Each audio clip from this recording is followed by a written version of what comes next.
Salah seorang pengagum Nelson Mandela suatu saat terlibat perbincangan dengannya.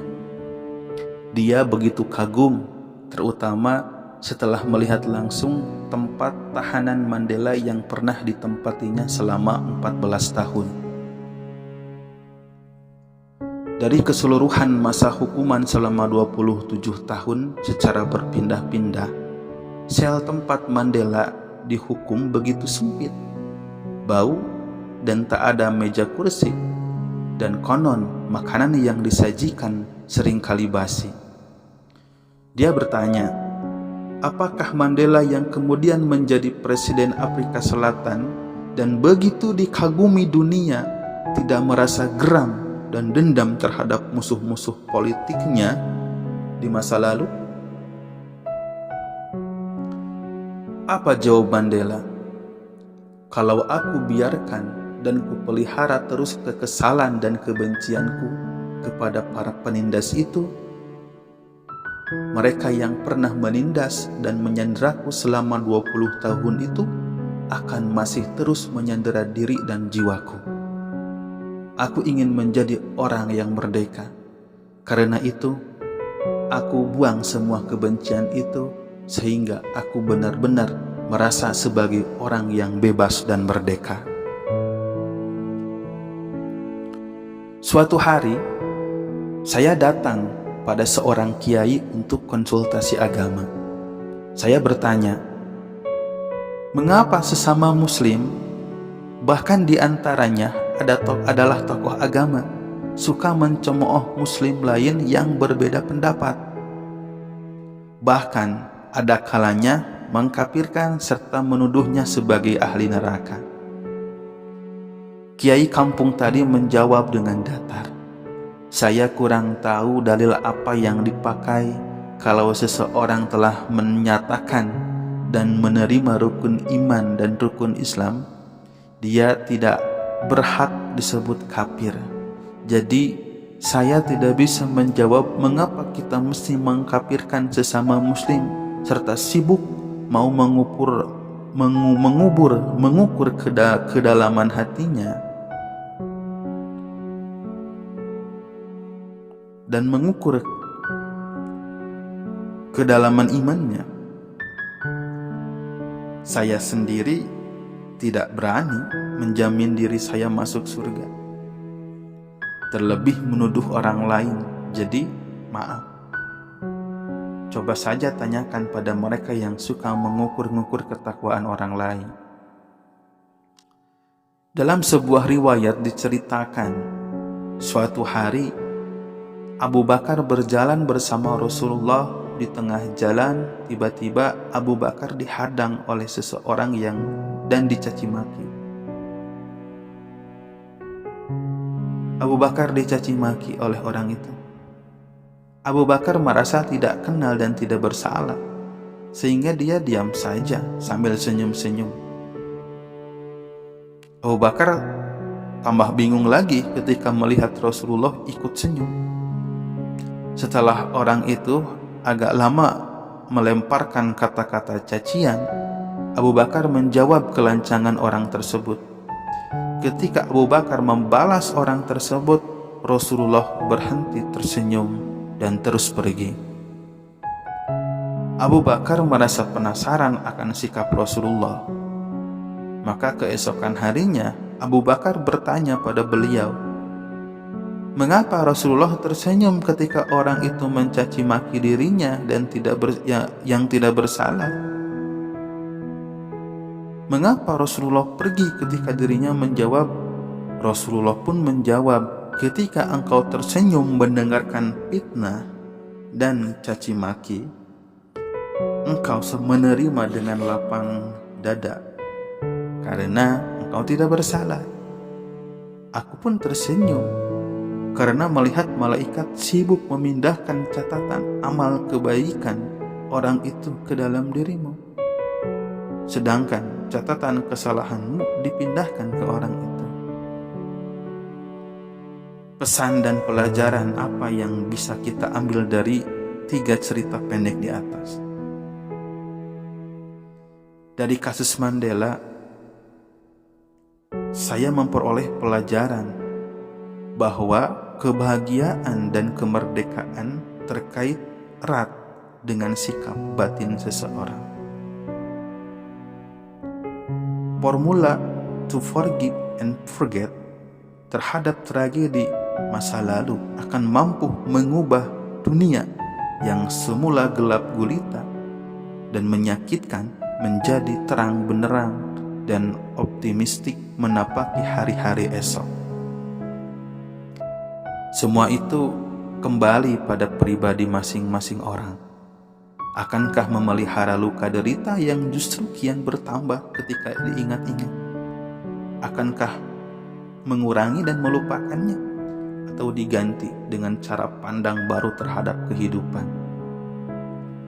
Dari nasihat Kiai tadi, kita belajar untuk hidup dengan bersangka baik dan rendah hati. Jangan merasa paling beriman dan bertakwa di hadapan orang lain.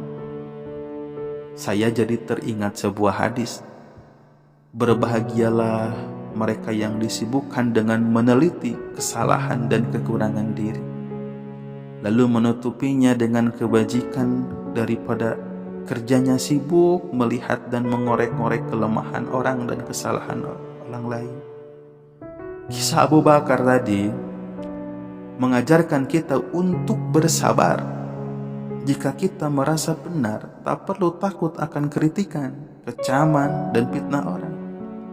Allah Maha Tahu siapa yang benar dan siapa yang salah. Lebih dari itu, mari kita jaga hati dan lisan agar tidak mudah menyakiti orang lain, karena kita sendiri yang akan merugi. Kisah-kisah kebajikan hidup seperti di atas mudah sekali kita temukan di sekeliling kita, kalau saja kita mau membuka mata hati dan telinga, sehingga setiap hari pasti kita akan mendapatkan pembelajaran hidup yang bermakna.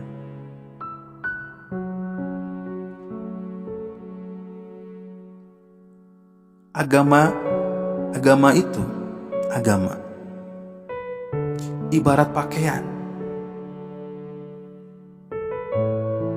Menyamakan agama dan pakaian tentu tidak terlalu tepat, meskipun keduanya memiliki kemiripan. Orang bisa melakukannya dengan mudah saja ketika berganti pakaian, kendaraan, kacamata, sepatu, bahkan berganti nama. Akan tetapi tidak demikian halnya dengan gonta-ganti agama.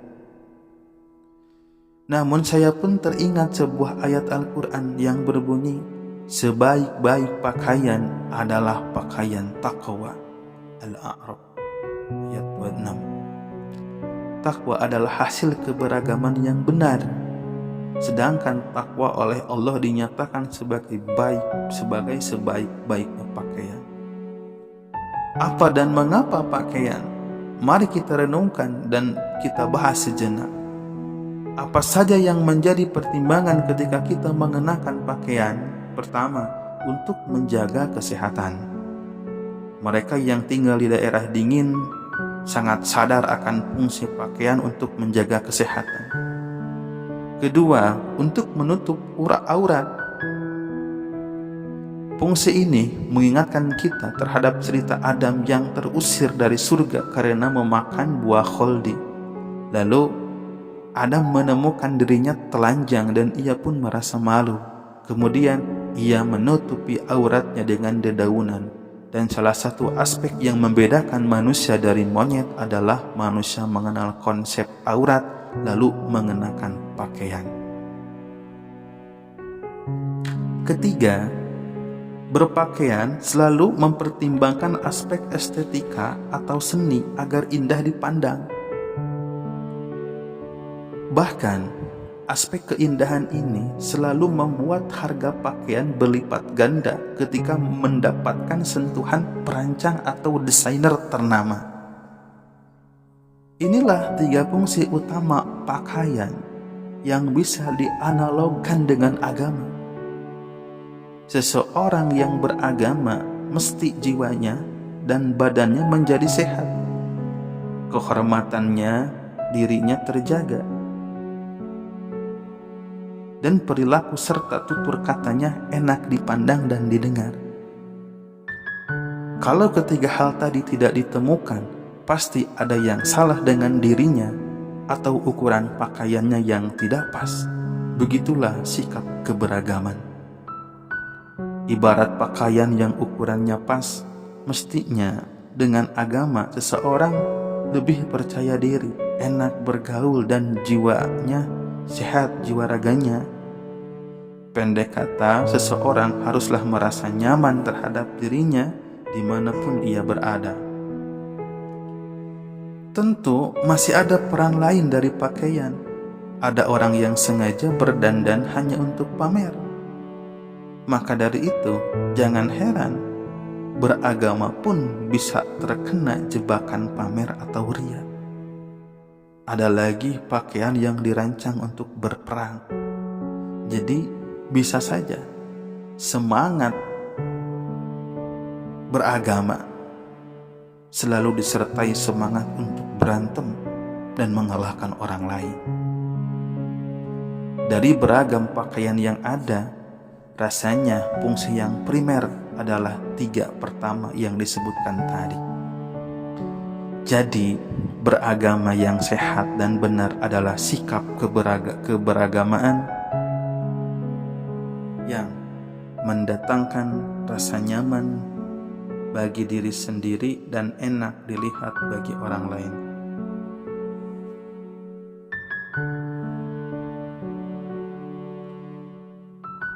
Sulit menerima kenyataan andaikan seluruh manusia telanjang bagaikan kerbau atau kambing. Akan tetapi, mari kita bayangkan,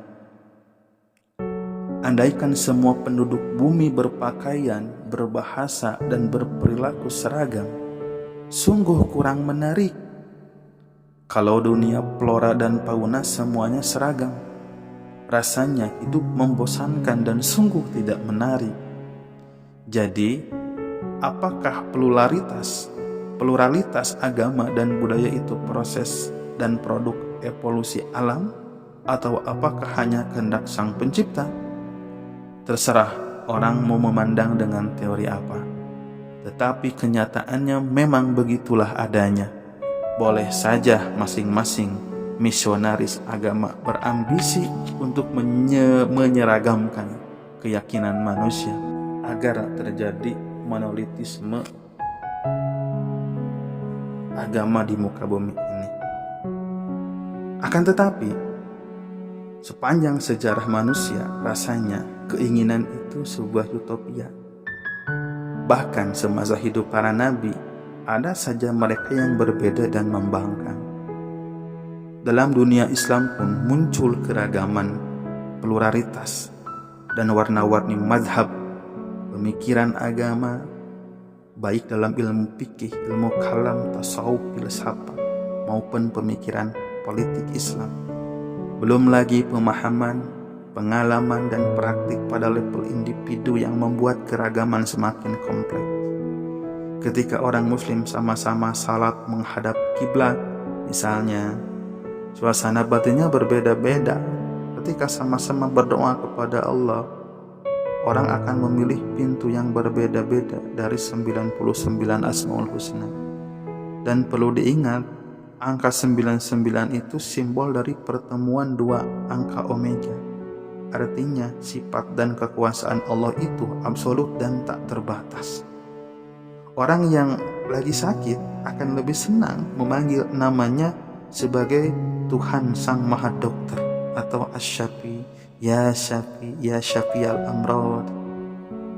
Mereka yang merasa banyak dosa senang menyerunya dengan Ya Ghafur, Ya Afu, atau Sang Pengampun. Demikian seterusnya. Jadi warna-warni pengalaman dan pemahaman beragama bisa terjadi pada wilayah esoterik, tidak kelihatan dari luar, dan ada yang terlihat dari luar, eksoterik. Misalnya peristiwa perjalanan haji, jumlah rakaat dalam salat, dan semacamnya. Namun kita tidak tahu secara pasti suasana batin di balik tindakan ritual keagamaan itu. Wilayah esoterik biasanya dikaitkan dengan pengalaman spiritual yang bersifat individu, pengalaman spiritual yang bersifat individual, sedangkan eksoterik lebih banyak menyangkut urusan prosedur dan formula hukum beragama.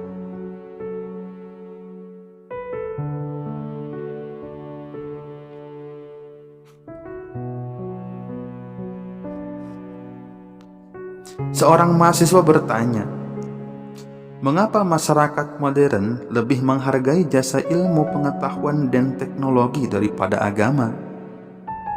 Mengapa mereka mau membayar mahal untuk membeli produk iptek modern, sementara panggilan agama kurang diperhatikan? Mengapa program studi agama kurang laku, padahal ongkosnya jauh lebih murah ketimbang jurusan agama?